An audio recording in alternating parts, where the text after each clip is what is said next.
eternal law versus moral law in regards to an initiate and purification. Okay, so eternal law versus moral law or Yes. mortal law? Moral. Okay, moral, okay. Yep. Okay, eternal law, the difference between eternal and moral law will be, eternal law is determined by the way that God will view an energetic interaction. The eternal truth of any interaction is going to be viewed through the eyes of God through many different facets. It's not going to be just cut and dry, don't step over this stone. It's going to be, what was your intention when stepping over that stone? And if you did you understand that this would happen? Or, you know, there will be all the different views of what can happen here. So energetic law has all these facets. So it will be looking at what is actually required to facilitate some type of good for a soul down below. Moral law will be very cut and dry of, you know, these are goods, these are generally evils, and these are generally goods. But there will be times when moral law can get clouded or fuzzy because it's not taking into consideration the same things that eternal law takes into consideration, which is all of the things behind it, which includes intention, ignorance versus full knowledge or partial knowledge, the things that we don't see, like, well, if this person follows this path, they will remain de-energized. But if we throw a thrust in here, it's not going to look good right off the bat, but it's going to completely alter where this soul is going, and that's a good thing. And so eternally, it can be the correct choice, but it might look a little off at first because they're doing something drastic, you know. And this can happen in any number of ways. It can happen when a person does something unexpected, you know what I mean? They make choices that are different than what people around them anticipate or think they should, or whatever, but something that alters in a profound way what direction they're going. And so there's all these different, what you have to do is you kind of have to look at, when I'm doing this, these are all eyeballs, you know, all the different eyes that God is looking through, which is all the different perceptions, all the different outcomes.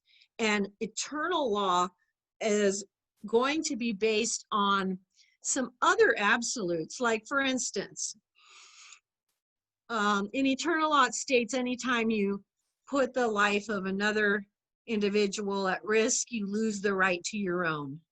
And that's just a very clear-cut thing in eternal law. Whereas in moral law, there can be all of these circumstances that are laid out, and you can see people arguing over when it's okay, when it's not. And it's what eternal law is telling us is that we are responsible for what we set in motion. So we don't get a pass if we set in motion a felonious action and then we die in the commission of it just because, oh, well, I didn't intend it to go that way. You know what I mean? We set it in motion. Even if it was stupid, but you know, these are the natural consequences of decisions, unfortunately. And the difficulties in moral worlds is that bad decisions can lead to very serious and long-lasting consequences. They can be permanent in this world, death. And so we can cause a lot of damage with stupid decisions. But in eternal law, the way things are laid out have a lot more to do with intention, and there isn't this foggy stuff that we see where people are like, but what about this and what about this? It's not like that. Eternal law is very direct. It's but it doesn't change the fact that there is also God's mercy and understanding. It just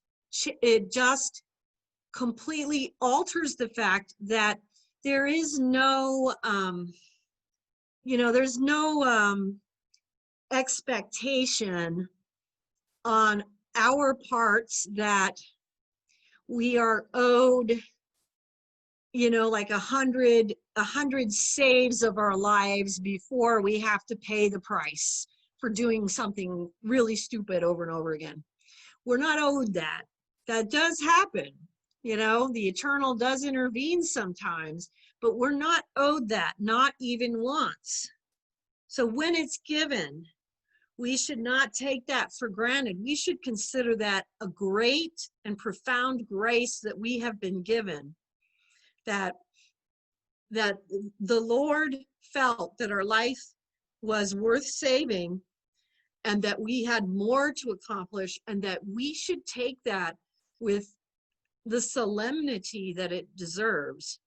And we often don't. We almost become more lackadaisical about it. You know what I'm saying?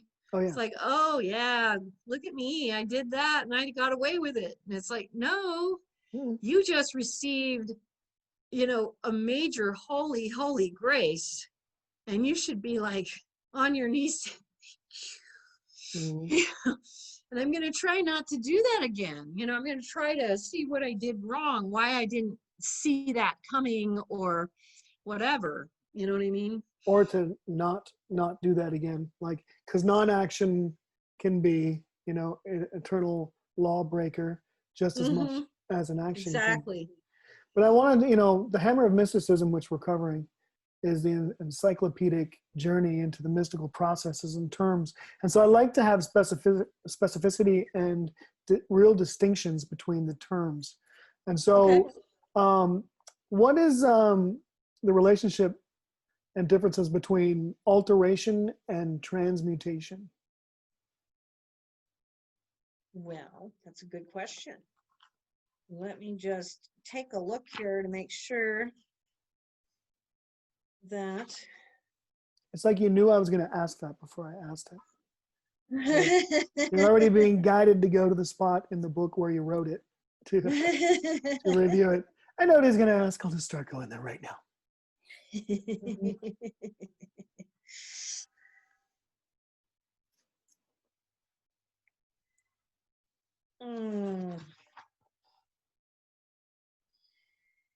Well, alteration is where something is altered from happening. Something is changed. It's just one little event that is altered. And so this is like, and sometimes there is an alteration in a soul that is made. It's like an energetic shift. Transmutation is when there is a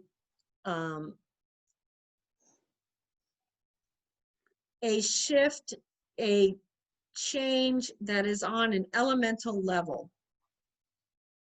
This is like a full body organism, full spiritual body organism has been completely altered. That's a transmutation. An alteration is like, I'm making a tweak here, I changed this over here. Those are much simpler. A transmutation is where it's complete and whole. And what brings that about? Well, usually, first of all, the initiations into the mysteries will do that in a step-by-step process, but usually that will be through various ritual initiations.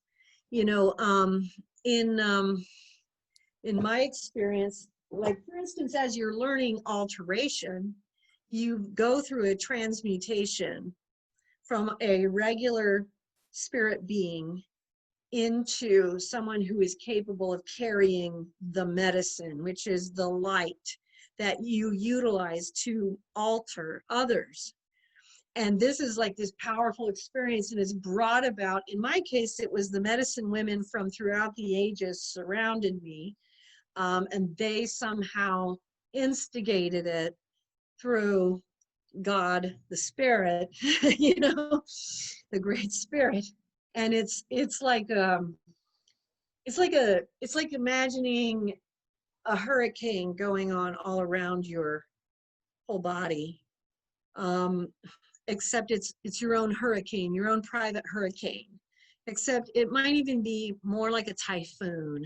I mean, because it's circular. It's like it's Cyclone. cyclone might be good. Yes. It's all of it, it's literally, you know, and it's going on through your whole system, through your entire auric field. I did a painting called The Transmutation of Myself into a Medicine Woman, and you'll see there are several layers of color, which are the different lights that they're doing, you know. All of that is vibrating and circling and cycloning all at the same time. It's an amazing experience. Mm-hmm. That was a transmutation. So it's very different from an alteration, which is like literally I go in and I, like for instance, like in an alteration. Can you make a sound for the alteration? Because we have the so versus beep. I wish I could make that sound. It's pretty hard to make that. It's pretty hard to make that sound. Definitions without words. We're just using sounds. You know, like with the alterations, you see, like with the angels at the Out of Body Travel Foundation, they may go in and you'll see them like, you know, they'll be over someone's head, and you'll see them like make a little adjustment here in the light and here in the light, like, okay, let's go on to the next. And in the alterations in the management realm, it may be something as simple as, let's see, I'm just going to move this person over at this second. Okay, I moved him. He's cool now. He's not going to die. You know? And so the difference is that where that's an alteration can be real simple and literally ding, like you said, whereas a transmutation is a personal tornado. Much more whole being. Yes, very much. Now, what's the difference between super sensual world versus the intelligible world?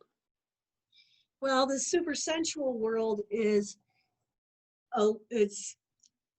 you are feeling, touching, tasting, hearing, seeing, sensing, emoting everything there. In the intelligible world, it is much more of a left-brained process. The supersensual world's more right-brained. The intelligible is more left-brained. It's the easiest way to put it, but supersensual, it's you know, when you're flying around and you're like, and then in the intelligible, you're like, you're observing, and you're able to observe and take note. It's different. Whereas in the supersensual, you're, oh my goodness, look at that beautiful blue sky. You know? I think I got it. Like the supersensual will be like, and then the intelligible will be like, yes, Brian, you are so good at that. Well, now we're doing it with gestures. So yeah, sound effects, now we're using gestures to define things. So I like this next one because the mysterious eye of the soul. How cool does that sound? It is so cool. What It's can you very tell us cool. about that? Well, the mysterious side of the soul is it's really just the internal vision of the ability to see things as they truly are. You're going back to the energetic truth, the energetic law. Seeing from the eye of the soul is when you are able to see from a greater than third or fourth dimensional awareness. So when you're seeing through the eye of the soul, you can see things multidimensionally. And so the knowledge of things comes through that eye in multidimensional way. And it's that sounds like a simplistic way to put it, because it is. But when you start having the mystical experiences, the out-of-body travels, what you realize is that every dimensional awareness that you add to your being, and you do this continually through the initiations, you are adding an eye. Another way to view. And this is why when I talk about, looking through God's eyes, it's all these eyes. There was one person who I spoke to about their near-death experience. And in their near-death experience, there was this one eye that appeared in the dark void, and then all of a sudden more, and until it just started filling up the whole sky, all these eyes. And I love that image because that is so well done. Very good job, God, artist of the universe, because it's showing us that there are all of these windows of perception through which we can view and see reality. And we are not always able to see, we don't see that way as physical incarnate beings. The initiations into the mysteries, one of the many goals is to become able to see not only through the windows of perception of others who are incarnate, but also through these other windows of wisdom, these other wisdom windows that we are continually having opened to us. And so this wisdom eye, really, that's what it's standing for. It's seeing into things deeply, much more deeply, opening up that eye of wisdom. The Reenergizing Station and the Rescue Outpost. What can you tell us about Yes. those? Okay. Yes, that's always fun. So, I want to go there. Yeah, you would want to go there because I mean, I don't want to go there because I know what you have to do to get there, but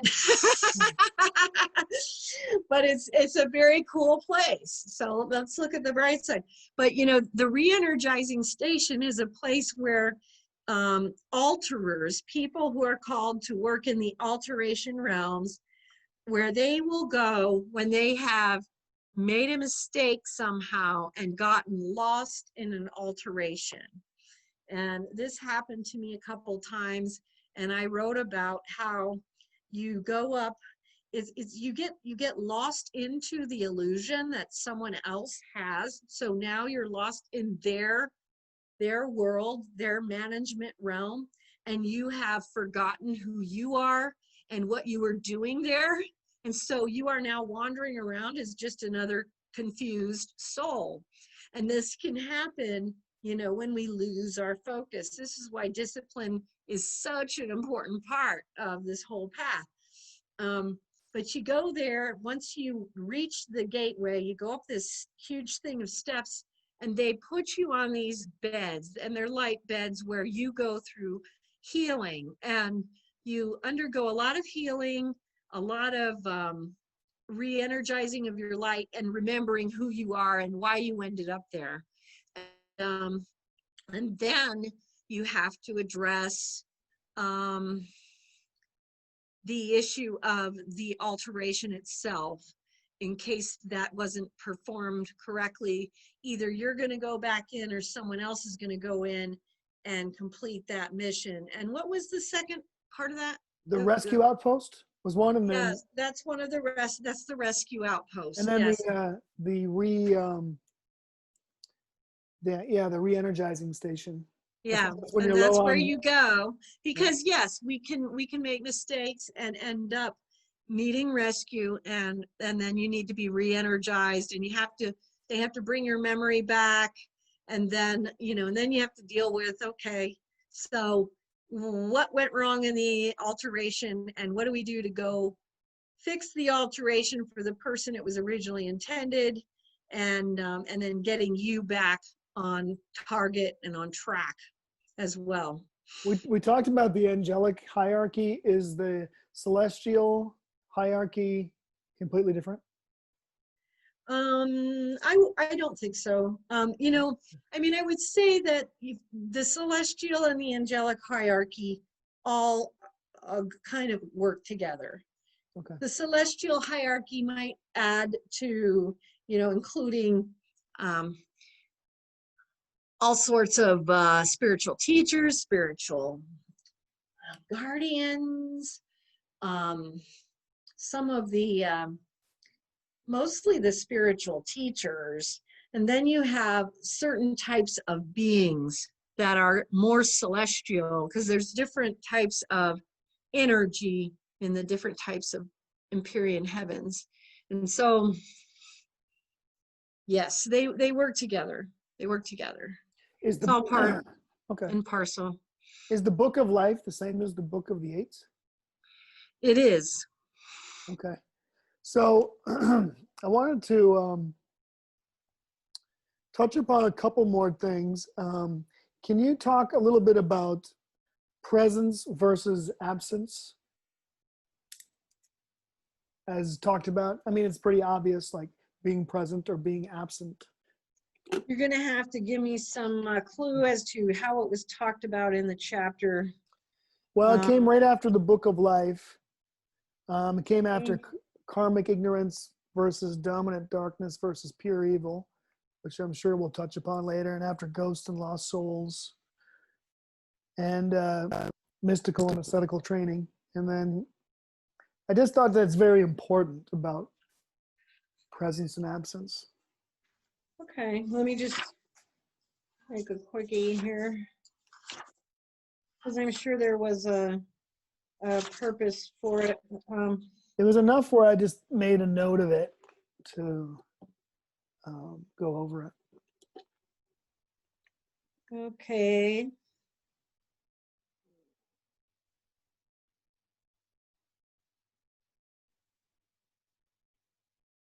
Okay.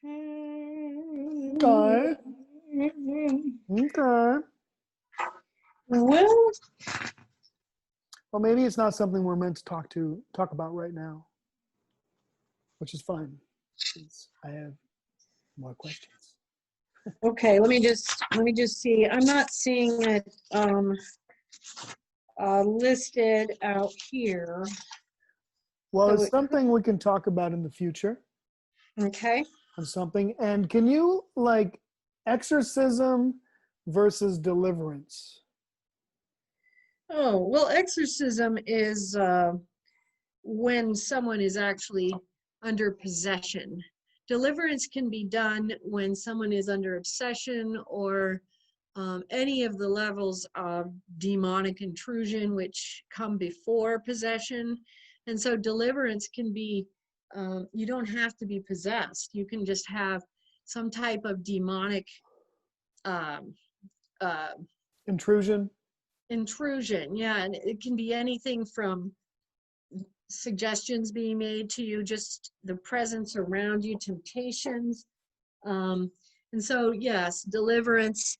And that's why there's a difference between deliverance prayers and the prayers of exorcism, because exorcism is actually extricating an actual demonic entity that has actually taken residence in someone's body and soul, versus the messing around that happens in the process of someone getting possessed, but people can have demonic intrusions. Anybody can have a demonic intrusion. Possession itself is much more rare, but not as rare as it used to be, you know. So you talked, I mean, when I first met you and started working with you, you told me about this Catholic approved exorcism on YouTube. Is that still there? I believe it is. And I so would would have that, to look. okay. Yeah. And would that work for somebody then that, you know, if you did the exorcism, it automatically help people with deliverance too? Because it's kind of Yes, on it there? would. It Okay. would. Especially the one that is approved, because they have one, and I looked about a week ago and it was on there Okay. still. There's some that are approved by their bishop, and the ones that are approved by their bishop to be up there are absolutely, that's fantastic, because the ones that are approved are going to be even more efficacious. There are others who do deliverance prayers on YouTube as well, and those are great also. So Mhm. I would be open to using those as well. But I burned the one that was approved by the bishop Nice. onto a CD, and I use it myself whenever I feel like I need to do that. If I feel like there's any kind of dark spirit or dark energy around, and I recommend it to my clients when they're having things that they need to extricate. It's very, very helpful. Hmm. So you'd recommend it to the initiates? Oh, absolutely. You know, it's almost like taking a shower. You Mhm. know, so for the initiate, just going through the exorcism prayer is like taking a shower, just to make sure that you're purified and cleansed. And one of the things you can do as well is you can just run that. You can run it repeatedly over and over again in your house or in a room, even in the room where you're going to sleep or pray. You can do that to cleanse the space that you're going to be working in, because the prayers will cleanse the room and purify the room as well. And so I, yeah, highly recommend that, especially for initiates. And it will also bring to light if there's anything that you need to be looking at more deeply. There's a problem of any kind. Perfect. So thought forms, creation, and diminishment. Okay, well, thought This is the forms. last thing before we Okay, the thought convene. forms are, you know, what you think in the mystical spheres often will appear before you. And so what you think you will create thought forms. So in the initiations, you're going to learn how this energy is utilized in a more creative and productive manner. So the thought forms are what we project outwards with our thoughts. And then what was the second one? Creation. Okay. Yeah, so that's probably referring to the creation of reality, and the fact that, you know, our thoughts contribute to our creation of reality. But then we learn through the initiations how our, you know, because one of the things we learn through the initiations into the mysteries is that, yes, we sort of create our own reality, but not exactly. We create our own reality through our thoughts, through our inclinations, through our words, our deeds, but we also have the karmic impetus, we have God's will, and we also have all of these other elements that come in related to destiny and fates and karmic purification and resolution. And then we also have unknown factors of other karmic programs bouncing into each other as to how reality is actually created. And so you learn a lot about creation in the initiation into the mysteries. And then Diminishment. here, I'm going to, Oh, this one here on diminishment, it says any energetic process, either conscious or unconscious, which diminishes the capacity of the soul to create, form, and fulfill that from which it has come to incarnation to conceive. And what that means is we can engage in actions or activities, or we can make decisions. We can associate with other souls, other people that will either energize or de-energize our destiny here on earth. We can absolutely, completely destroy eternal missions with the fleck of our hands by making decisions that are bad, and cause complete diminishment. We can totally do that. You know, a lot of people are very surprised to hear, well, isn't it just God's will then that, you know, no, it wasn't God's will, that you made a choice that completely made impossible for you to fulfill your destiny. That was your choice. It doesn't mean you cannot create another if you awaken to that fact. You know what I'm saying? And so that's what we have to look at. We have to look at what are we doing to cause diminishment of our ability to bring forth life and goodness into this realm and into the program that we were sent to fulfill. And are we diminishing ourselves? And so you look at, are the people that I'm bringing into my life energizing or de-energizing me? Are they helping me to become more of whom I am or less of who I am?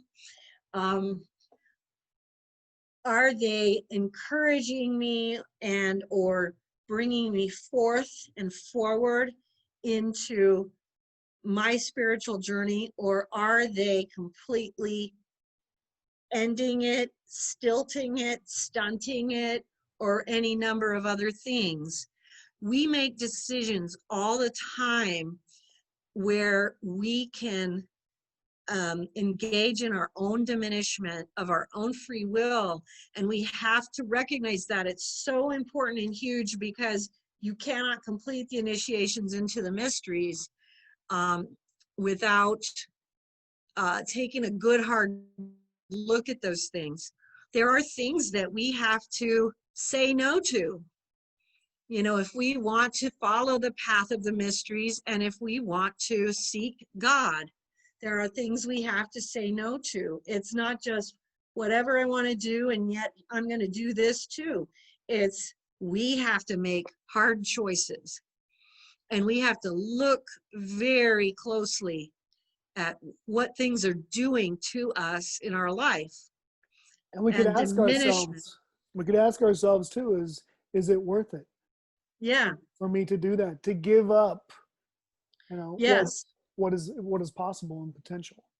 Right. And, you know, that is absolutely the question that people need to ask. And you'd be surprised at how many people will give up so much potential over a lesser good, you know. But this is partly because people do not understand the great good that they lose in God. You know, when you the further you go down the mystical path and the more you come to know, love, and serve God and to be in his presence, the more you understand that these lesser goods will never fill. They cannot even come close, you know, they cannot touch it. But we, especially in the beginning stages, we are so vulnerable to giving up this great, grand goodness, this great good for a lesser good that will destroy every chance we have of reaching this greater one. And not And even lesser good, but maybe even pathetic. Well, there are many who actually choose evils and, really bad not goods and And I think, things that are not good, and they give up the great good for things that are not good too, but do you know what I mean by pathetic? I mean that there's some things that are so small that people will accept, and that's all that it takes. And the devil's like, ha, that's an easy one. Give him Yeah, a little, he's like, yeah, well, that one was easy. yeah. And I don't then, have to work too hard on that one. yeah, and we might think it's a big giant thing, but if we really look closely at it, it's like, whoa, that's pretty paltry, man. For like, you have this huge, giant, beautiful, amazing. It's like, no, I'm just gonna be over here with this. Yeah. Let's not do Yeah. that. Right? Yeah. Well, on that, Marilynn, this is fantastic. We're gonna pick it back up tomorrow if that's okay with you, with the mechanics of existence. Sounds good. I think that'll be great. Thank you for all of your experience and wisdom, and thanks for caring. And we'll see you on the other side. I'll see you then. Thanks, Brian. Thank you.